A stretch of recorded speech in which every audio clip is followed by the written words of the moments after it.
SSC CGL 2024 के application form rejection को लेके कई सारे कैंडिडेट्स को मैसेज आया हुआ है। इस वीडियो के अंदर हम इसी पॉइंट्स पर बात करेंगे कि अगर आपको भी मैसेज आया है कि आपका एप्लीकेशन फॉर्म फ़ोटो या सिग्नेचर की वजह से रिजेक्ट हो गया है तो क्या कुछ करना चाहिए आपको, और अगर किसी को मैसेज नहीं आया है या फिर ईमेल नहीं आया हुआ है, फ़ोटो या सिग्नेचर अपडेट करें कि नहीं करें, ये सारा कुछ इस वीडियो के अंदर हम कवर करने वाले हैं। आइए, मैंने 2 दिन पहले ही इससे रिलेटेड वीडियो अपलोड करा था। आज ये मैसेज कैंडिडेट्स को रिसीव हुआ है।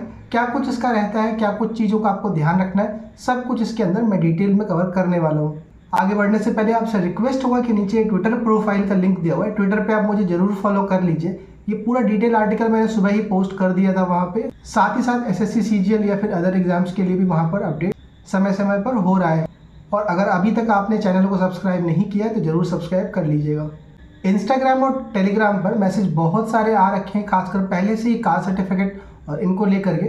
तो अगर आपको कुछ डायरेक्ट मैसेज में पूछना है या फिर आप तुरंत रिप्लाई चाहते होगे, मेरी रिक्वेस्ट होगी कि आप ट्विटर पे ही मुझे मैसेज कर दीजिएगा, वहाँ पर आपको रिप्लाई तुरंत मिल जाएगा।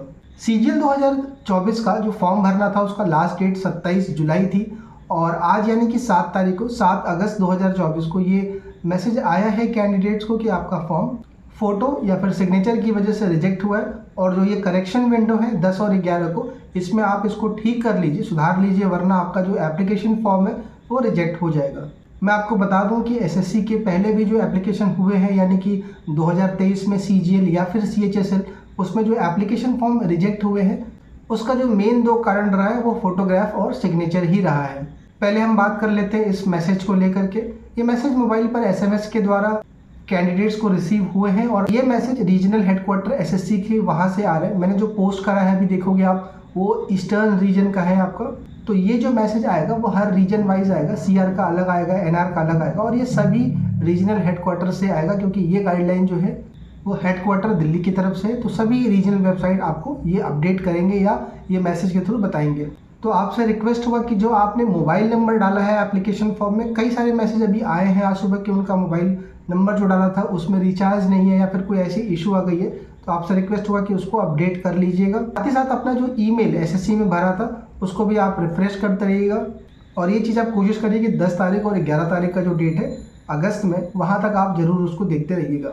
अगर आपको कोई मैसेज नहीं रिसीव होता है या ईमेल भी नहीं आता है 10 या 11 तारीख तक, आपको परेशान होने की ज़रूरत नहीं है। ऐसा कोई ज़रूरी नहीं है कि अगर कुछ लोगों को मैसेज आ रहा है और अगर आपको लग रहा है कि आपका फ़ोटो सही नहीं है या फिर सिग्नेचर में कोई दिक्कत है तो वो गलत ही होगा, तो आप उसको लेके पैनिक ना होइएगा। अगर मैसेज नहीं आता है, कोई ईमेल रिसीव नहीं होता है, तो आपका एप्लीकेशन फॉर्म ठीक है। तो जब आपका डाउनलोड करने के लिए आएगा, जब एडमिट कार्ड आएगा, तो आपको कोई इशू नहीं आएगा। अब हम बात कर लेते हैं कि अगर आपको ये मैसेज आ गया है कि आपका फॉर्म इस कारण से रिजेक्ट हुआ है, जिसमें जो लिख के आ रहा है मैसेज में कि फोटोग्राफ या सिग्नेचर, अगर आपको ये मैसेज आ गया है कि आपका जो एप्लीकेशन फॉर्म है फोटोग्राफ, क्योंकि मैसेज में यही आ रहा है कि फोटोग्राफ या सिग्नेचर की वजह से आपका रिजेक्ट हुआ है, तो मेरी रिक्वेस्ट आपसे यही रहेगी कि जो अगर आप सिग्नेचर की बात करो तो सिग्नेचर में जो रीजन वही रहता है कि आप जब जूम करते हो तो फट जाता है, या डीपीआई पिक्सल का इशू है, तो आप उसको साइबर कैफ़े वाले से आप बनवा लीजिए। वहाँ पर स्कैनर होते हैं, स्कैनर से वो आपका जो एसएससी का रिक्वायर्ड फॉर्मेट है, जो डीपीआई है, पिक्सल का इशू है, वो दूर हो जाएगा। रही बात लाइव फोटो वाली कि फ़ोटो में ये दिक्कत आ रही है आपकी, तो जब करेक्शन विंडो ये खुलेगा, मैं अभी करेक्शन विंडो पर बात कर रहा हूँ, तो आप करेक्शन विंडो में भी मेरी राय रहेगी कि आप एक बार वहीं से ट्राई कर लीजिएगा, कैफ़े से। कैफ़े में कुछ कंप्यूटर्स ऐसे होते हैं जहाँ पर वेबकैम लगा रहता है या फिर उसका कैमरा अच्छा क्वालिटी का होगा, फिर थोड़ी लाइटिंग वगैरह भी रखते हैं वो लोग। कई बार वो साइबर कैफ़े फ़ोटो खींचने के लिए भी यूज़ करते हैं वो लोग, तो आप वहाँ से ट्राई कर लीजिए। इसको मेरी रिक्वेस्ट होगी कि आप इसको ज़रूर अपडेट कर दीजिएगा, बिकॉज अगर आप अपडेट नहीं करते हैं या उस पर कोई एक्शन नहीं करते हैं आप, तो आपका एप्लीकेशन फॉर्म रिजेक्ट हो जाएगा, फिर आगे आपको मौका एसएससी नहीं देगी। करते हैं जो ये करेक्शन विंडो है उस पर 10 और 11 ये 2 दिन का टाइम दिया गया है आपका कि आप अपने एप्लीकेशन फॉर्म में सुधार कर सकते हैं। एप्लीकेशन फॉर्म सुधार में बता दूं मैं आपको कि अगर आपको लग रहा है कि आप अपनी कैटेगरी जनरल से शिफ्ट करना चाह रहे हैं, आपको एड्रेस का इशू है या फिर आपके परसेंटेज, रोल नंबर, ये कुछ भी भरा है, यानी कि जो बेसिक डिटेल है, कई लोगों के मैसेज ये भी है कि जो मेरी डिटेल सही भरी है क्या वो भी मैं चेंज कर सकता हूँ। आप बिल्कुल अपना जितना भी बेसिक डिटेल्स है वो सारा चेंज कर सकते हैं, उसमें कोई इशू नहीं है। कैटेगरी में बहुत सबसे ज़्यादा मैसेज कैटेगरी को ही लेके है कि क्या आपको जनरल में शिफ्ट कर लेना चाहिए। मैंने बहुत सारे कमेंट्स के रिप्लाई करे हैं, आपको कई वीडियो के थ्रू मैंने बताया है, आपको डिसीजन खुद ही ले करके उसी हिसाब से आपको आगे प्रोसीड करना है। और मैं आपको ये फिर से बता देता हूँ कि जिनको भी ये मैसेज आया हुआ है, ईमेल आया हुआ है कि आपका एप्लीकेशन फॉर्म रिजेक्ट हुआ है, आप उसको ज़रूर अपडेट कर दीजिएगा।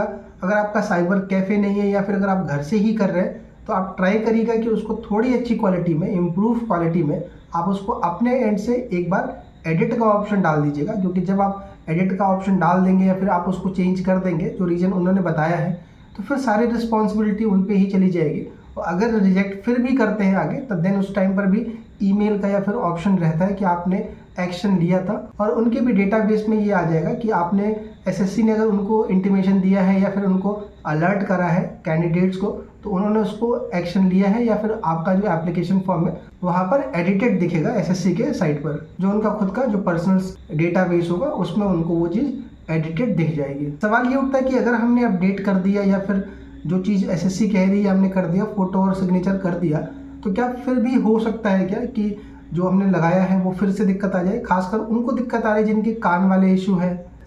तो मैं आपको बता दूं कि अगर एसएससी ने आपको ऐसा मैसेज दिया है कि आपका रिजेक्ट है और आप उसको अपडेट करते हैं, चांसेस बहुत ही कम हो जाएंगे कि आपका एप्लीकेशन फॉर्म उसके बाद रिजेक्ट हो।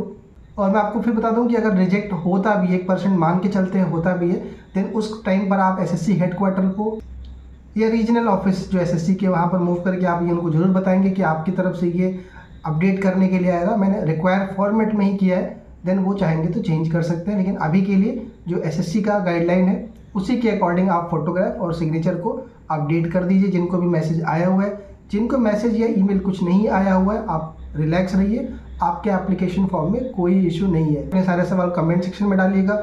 जो लोग डायरेक्ट मैसेज चाह रहे हो, कोई सीरियस मैटर होगा, आप ट्विटर पे मुझे मैसेज कर दीजिएगा, प्रोफाइल नीचे दिया, फॉलो कर लीजिएगा, आपको तुरंत रिप्लाई आ जाएगा।